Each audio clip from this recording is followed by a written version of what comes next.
Okay, first things first, it's hot as hell outside. I don't know where you guys are, but I'm in North Carolina. Is it possible to have over 100% humidity?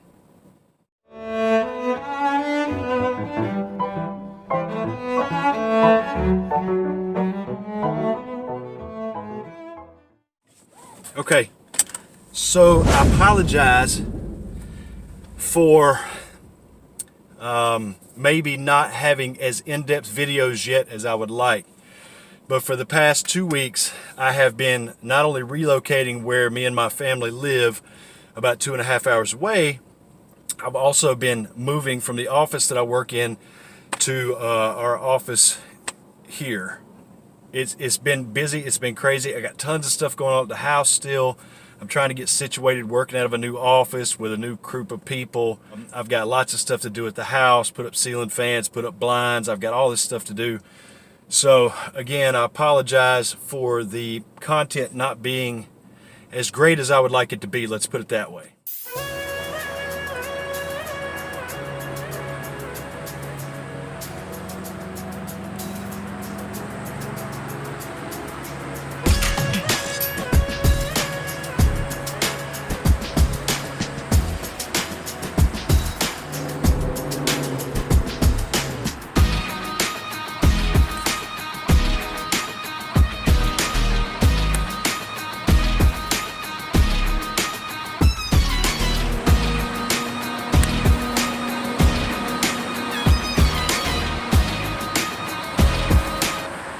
So there's three kind of partial swings. I would call those a 5 or a 6 out of 10. Just stand out to the right. They're not coming over. See what's happening.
Okay, that's 3 or 4 really good ones.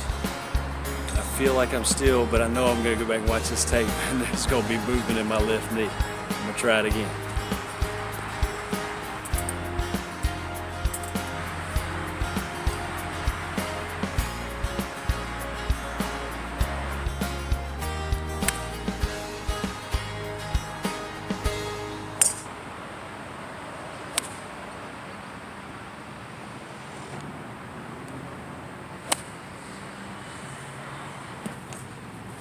First two great, last one fat.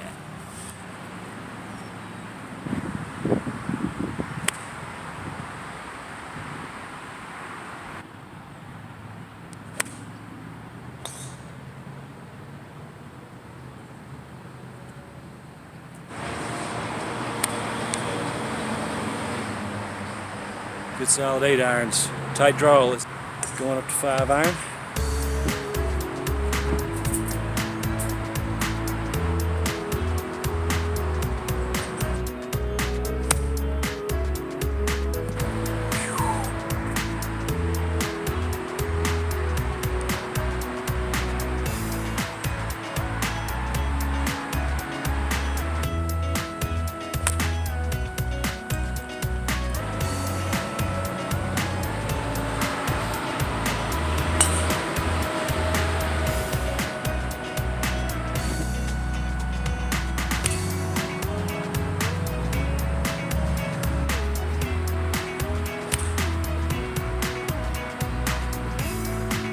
low, hook, short. 3 in a row. What did he tell me? Play way out in front of the ball a little more. Hold still. Let it swing out. Downswing drill first.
So, lesson learned. I have to focus on staying still, but if I focus on keeping my left knee still, that doesn't work. I have to focus on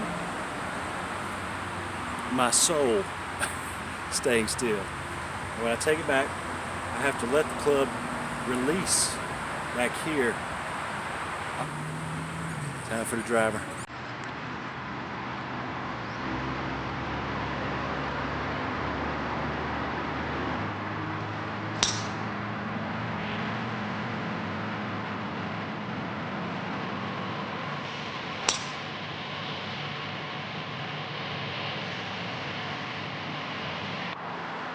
First 2 right down the imaginary fairway. 3rd one, left out right. See if I can fix that.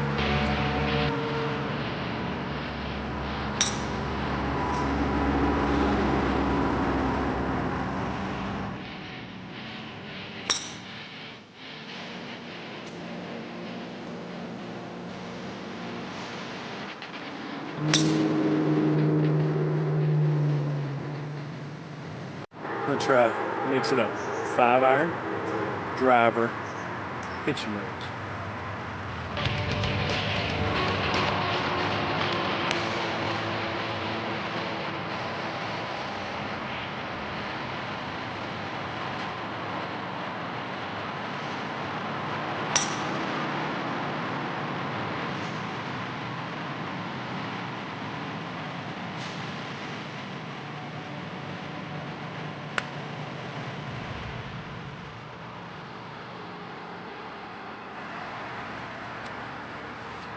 Five iron a little thin, driver smoked, pitching wedge on the green. Okay, so this is week 6. In week 6, I'm trying to play a little bit of catch up. And I know that Jim would probably tell me, nope, don't rush it. And I'm not trying to rush it. I don't want to rush it. I don't want to sabotage all of the progress and work and effort that has been going into changing my swing. But it's important for me to note that after my session today, I really felt like I was going to come out here and kill it. Everything was going to be pretty damn good contact because I was going to hold perfectly still and distance just be damned. I say that, and then as it goes on, your subconscious takes over, and before you know it, you realize you're really just going after the ball. Nothing good comes out of going after it. It just doesn't. It will kill and stop immediately in its tracks what it is that you're trying to accomplish, which is effortless, smooth power and consistency. And I know you've heard it a lot, but you really do have to focus on trying less. I know it's hard. And believe me, I'm struggling with it myself right now. It just goes against everything in my brain, everything else in life. The more effort you put in, the more you get out. If you try harder at work, you get further. If you put in more time and give more effort with your kids generally turn out better. You name it, if you put in more effort, you get more out. In golf, that is true. That is true, but painted with a broad brush. In a broad sense, if you put in more effort and more thought into everything else in golf, you get more out of it. But when it comes time to let the golf club swing around you, man, the less effort you can put into it to a certain extent, the better the results. That being said, this week I really wanted to get the 4-iron locked down. I feel like I made a lot of progress in that. But at the end of my session, you'll see that I pulled out the driver. Now, I know that's a big no-no, and I've been telling myself I'm not going to do it, but this is week number 6, man. And I'm out there, and I'm making progress, and I miss playing golf. But in my particular case, the driver was the best club I hit all day. It was smoked. And I picked out a fairway. I created a fairway between two signs, the 250 sign and the 200 sign, and the back fence of the driving range was 273. I shot it with my laser. It's 273, and my balls were hitting that fence, and these were limited distance range balls. Pitch and wedge, I did get to a point to where it was at 130 to 135, which is my normal. I hadn't been getting there quite there before. I was more like 120, 125, and I thought, oh, okay, well, I just don't have enough swing yet. But here is what I have decided. This is kind of a combination of this just happened and I made this decision. Jim said in one of his videos that when you take the club back, you'll feel a pull where it's trying to pull you out of your position. Don't go past that. Do not go past that. Swing back until you feel like that's it. If I go any further, I'll start to move off the ball. And that is the length of your swing. To me, I haven't watched it on video, but that feels like about 3/4 of my old swing. 3/4 length swing.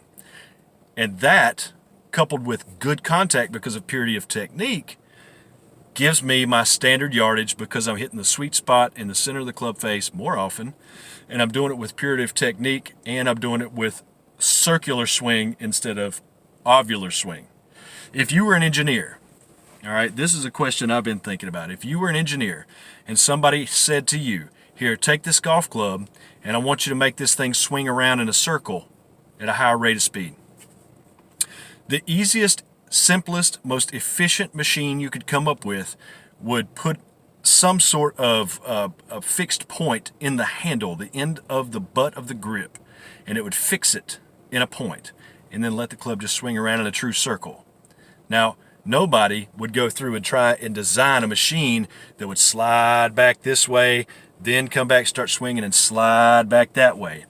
The hottest golfer on tour right now, the hottest swing, what everybody's looking at, is Brooks Koepka.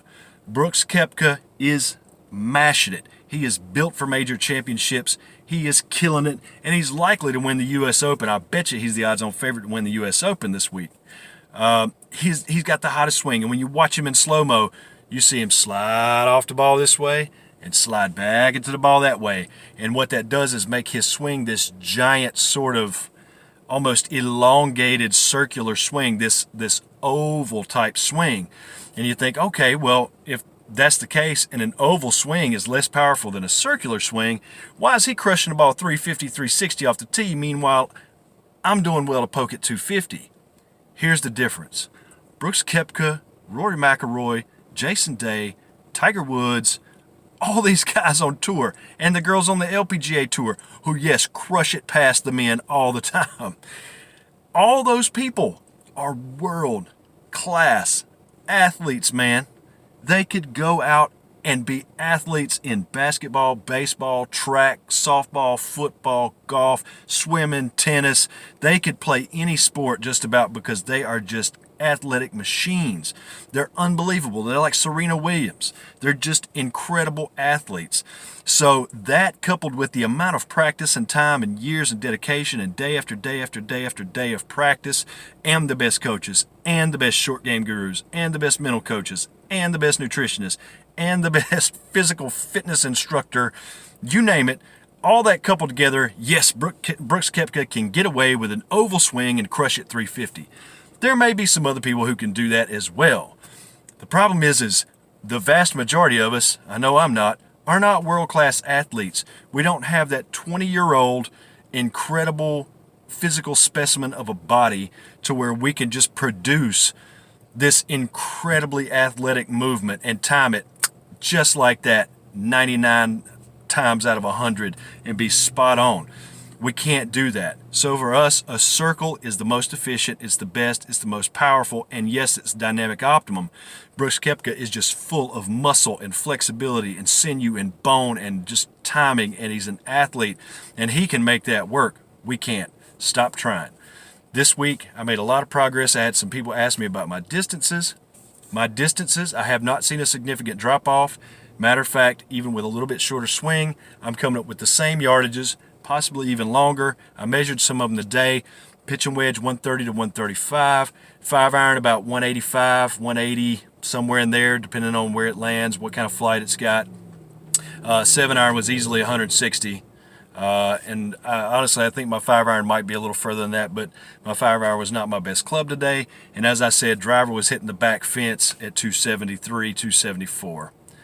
So that's really good. I mean, I'll take that. I can play with that. Being able to play consistently and hit targets, that's what golf's all about. If I was, all of a sudden, I had normally hit a 7-iron 160, 165, and now my full 7-iron with this, I was only hitting at 135, that's a pretty significant drop-off in distance, and I would not be happy with that. If I was only able to hit driver 220, whereas I'm used to hitting at 260, 265, I would not be happy with that. I have not seen a significant drop-off. That said, I haven't watched the video from today, this footage that I just shot on the range, so for all I know, maybe I'm moving all over the place. I'll have to go back and check it out. Thanks for watching. Thanks for subscribing. Be sure to give me a thumbs up below. Leave me a comment. Try and share this around. I'm really trying to grow. I've only got about 113 subscribers at this point. I know Jim's got over 6,000. I'd love to get more viewers and be reaching more people with this content. I think a lot more people could benefit from it. So anything you can do to help me and push me out there is great. Giving me the thumbs up, making sure you subscribe, click the bell notification, leaving comments, interacting with me. All of that stuff talks to the YouTube computer, and just it helps my videos go up to where they're more likely to be found in a search. So I appreciate the help. Thanks for watching, guys. Let me know your questions, and I'm ready for week 7.